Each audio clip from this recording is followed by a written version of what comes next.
Are you and your child already dreading the summer celebrations? Do you tense up at the thought of another meltdown during a fireworks show or a family gathering? Because here's the thing, you're not alone. Many parents try noise canceling headphones, watching from a distance, watching on screens, or avoiding those celebrations altogether.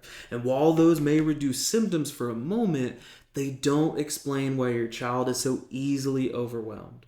But what if those reactions weren't just sensory quirks, but a signal of a nervous system that's stuck and the system that's been in fight or flight for far too long? So parents of children with sensory overload, especially those who struggle during high stimulation events like fireworks and concerts or parades or birthday parties, your child seems to unravel during those moments that are meant to be joyful. This part's for you. So I want to tell you about a kiddo named Logan. Fireworks weren't just overwhelming, they were terrifying. Grocery stores were off limits, and even birthday parties brought on panic. So his world kept getting smaller and smaller and smaller, and so did his family's. Because nothing helped. Avoidance became the only option until they learned what no one else had looked for. That Logan's nervous system had been stuck in survival mode since birth. But once we did the insight scans and began neurologically focused care, everything changed. Because now Logan can enjoy fireworks with his family. His brain isn't bracing for attack anymore. It's open, present, and calm. And his story is just one of hundreds. So let's unpack what's really going on. Because sensory overload isn't just about loud noises and bright lights, it's a symptom of a nervous system that's stuck in sympathetic overdrive, constantly scanning the environment for threats. Now we call this sympathetic dominance. And when a child lives in this state, every input, even the fun input, becomes overwhelming. So those 4th of July celebrations, they combine noise and light and smells and disrupted routines, which is a perfect storm. And the root of this imbalance is often dysautonomia, a disconnect between the sympathetic fight or flight side and our parasympathetic rest and digest symptoms. Because most dysautonomia begins at birth, especially with interventions like C-sections and forceps and vacuums or heavy maternal distress, long labors or inductions, because this creates trauma within the upper neck and our brainstem and fires and wires and impacts our vagus nerve, which is the key regulating component to calming of our nervous system. It shuts it off completely.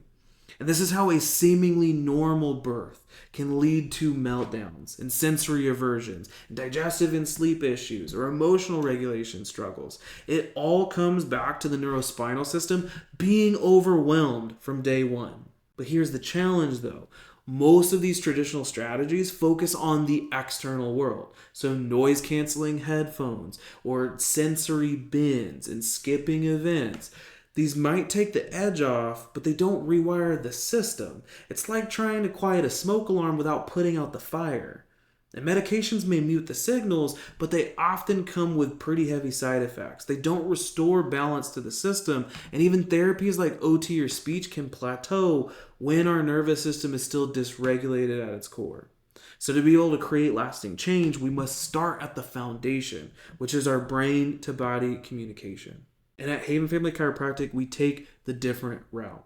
We begin with the deep neurological assessment using the insight scans, specifically neurospinal EMG, because these scans identify where stress is stuck within the system. It measures nociception, or the noise that's overloading the brain, contributing to the sensory processing issues. It shows us the area creating what we call noisy brain syndrome. And then we use specific gentle chiropractic care to restore proper communication between the brain and the body, to reactivate that parasympathetic system, to reduce the overwhelm and build resilience. And what happens is over time, your child's system isn't just reacting less, it's processing more effectively. And then they begin to sleep better. They handle the transitions with less friction. They enjoy family gatherings without meltdowns. But parents, this is healing from the inside out. Imagine this though, your child not just enduring, but actually enjoying the 4th of July, laughing through fireworks, choosing to stay at the barbecue, saying yes to the experiences that they used to fear. It's not a fantasy. That's what happens when the nervous system finally feels safe. And just like Logan, your child can go from survival to strength. So what we got to do is find the root. Let's decode the overload and let's help your child thrive. You can DM our office, or you can check the link within our bio to be able to schedule your child's insight scans, because this is where regulation actually begins.